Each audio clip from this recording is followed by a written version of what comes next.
You know, I got cut off on a radio show that was supposedly people fighting for the truth in this country. The very moment I started talking about mind control, the music came on.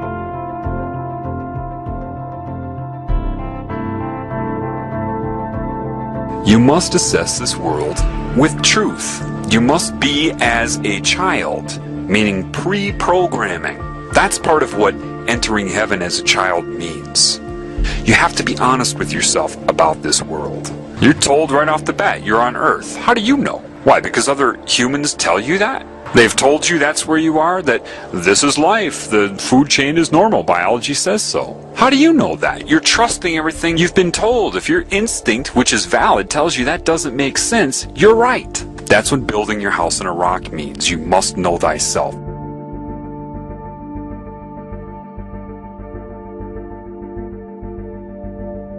Satan controls all of academia, all of the media, all of the money, everything you're told.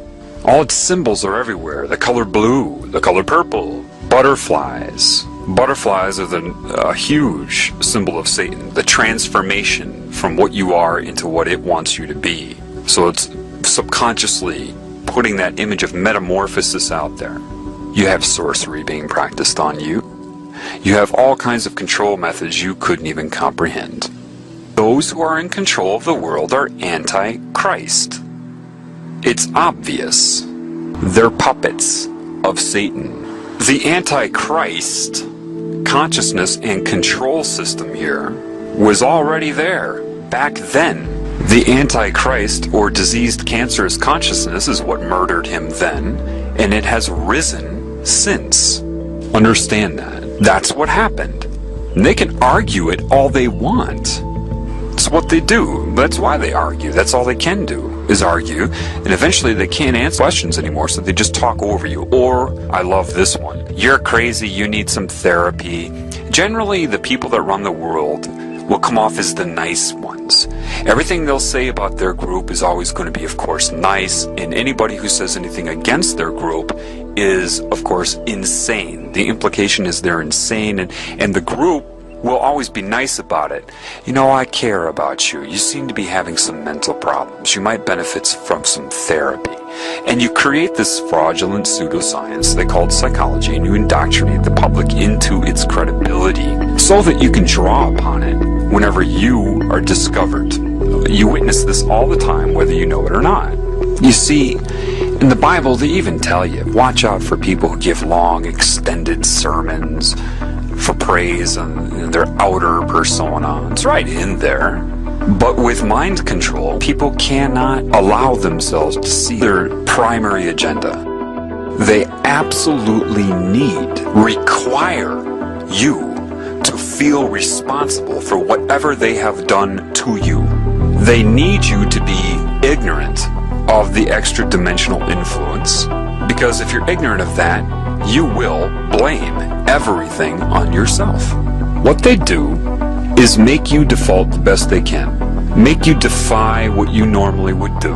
They do all the shit through you, pervert you, corrupt you, your character, basically, get all the other characters to hate you if possible, and then use what they've done to and through you against you. Satan isn't stupid. Satan's intellectual strength grows with each new soul that it absorbs. Hence a Marilyn Manson lyric, the more you fear us, the stronger we get. You know, it's a growth. Do you understand that? It's growing like a cancer. Like a bunch of computers that are all linked together for super processing. They see no limits. They want new formulas, new calculations, new colors, new sounds, you know? They break your will until eventually you just give yourself to this cancer consciousness so it can absorb you for itself. That's why people that try to do everything right here cannot. But they're conned into thinking this is normal here. And that's what Satan doesn't want you to know. That's what demons don't want you to know. They want you concerned about the future. And they're strategizing against this because they know this knowledge is going to get out. So Satan will try to get you to abandon the mind altogether. Why? Because there is truth in the fraudulent nature of your ego. So it knows that truth will come out. So it has to amplify that and exaggerate it beyond usefulness. Get rid of the whole mind. Become a robot. Those been taken over by cancer see the world as math, random calculation of possibility, and it can snowball based upon pain and pleasure. Comedy is the #1 vector for mind control because it puts you in a pleasurable state and you're focused on the joke, and therefore they can slip in so many messages and you'll associate their messages with pleasure. Every truth that is true, they make fun of it as if it's corny and stupid, and that's the whole intent of that. You see it as comedy, expression of a comedian to get some laughs, because you don't know how over your head these movie producers are and what is controlling them. If you want to call it Satan, Semiramis, Isis, the serpent, it doesn't matter. And it recruits them and tells them how much it loves them. Do you understand that evil is going to come in the name of love? You think it's stupid? It's going to come in the name of hate? No. The #1 thing that evil will push on you is love and how much it loves you. Just like the guy trying to get sex in a bar, telling the girl how much he loves her and how he'll respect her in the morning. Satan plagiarizes to recruit, to entice, to seduce. It plagiarizes the Creator. Just love me. Do whatever you want, just love me, and I'll love you back. Satan coordinates this bullshit New Age movement to get people to dissociate. It's no different than getting drunk. Don't talk to me so firmly. You're putting me on a negative vibration. What? It's detachment from your normal instinct to try to help everybody in this realm. You become concerned with your own bliss. Therefore, you don't speak out against it unless you're speaking out to get other people to detach. Lilith, right? All the different names for the serpent. There's a difference between using psychic manipulation to enhance your feeling of pleasure, the tingly sensation that it uses, that Satan uses, and true love. And the irony is this. A lot of these people that are worshiping Satan with whatever name they choose, with whatever form Satan is using to seduce them, when they feel love, that's the love of God. But because you can't discern that with all of this confusion here, Satan just takes credit for that. Yes, that was my love.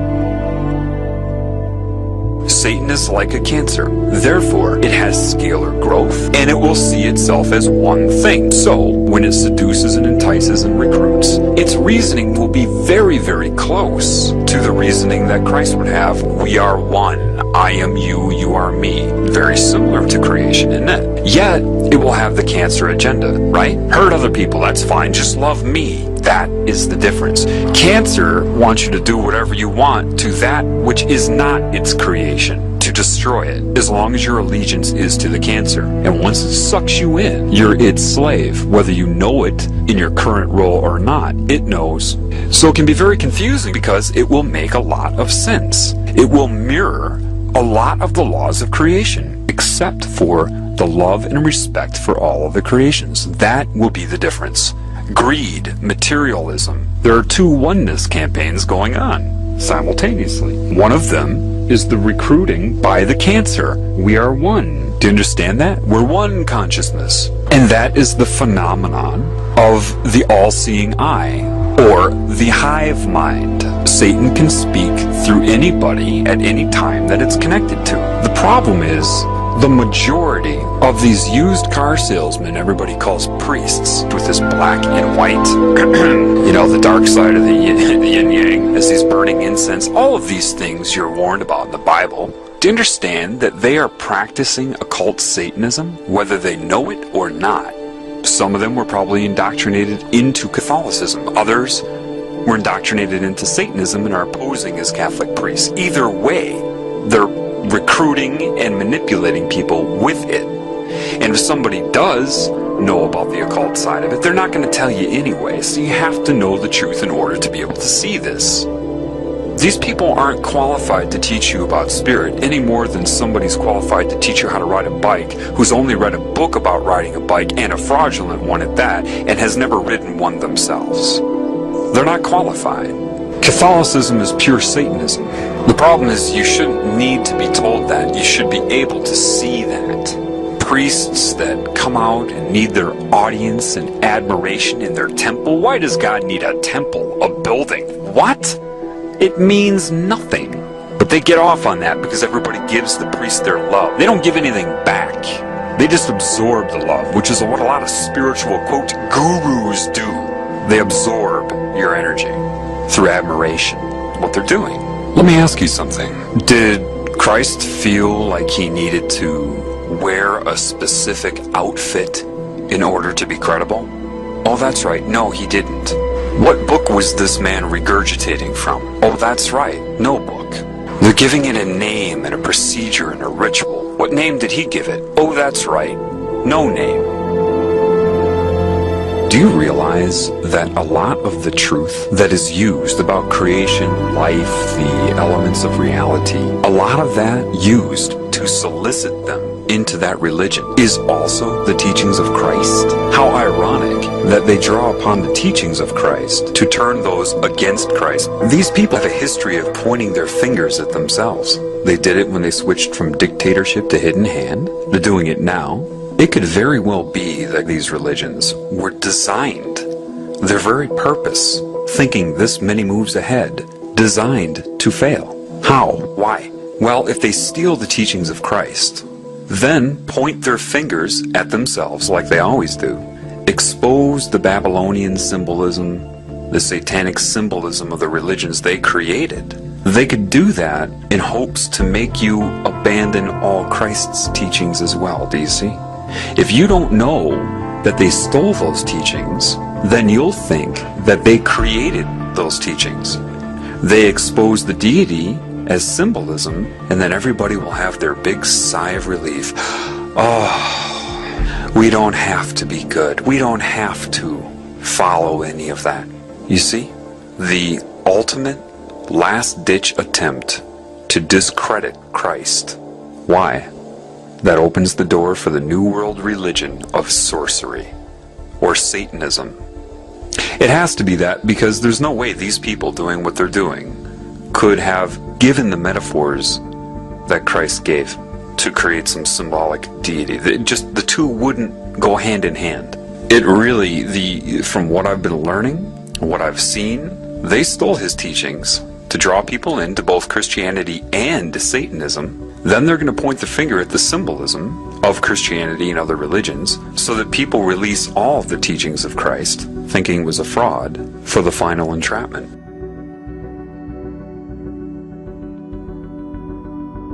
The more that I'm taught, the more that I'm learning, the more I understand what Christ was saying. I mean, from the ground up. I may say it differently, but I understand it.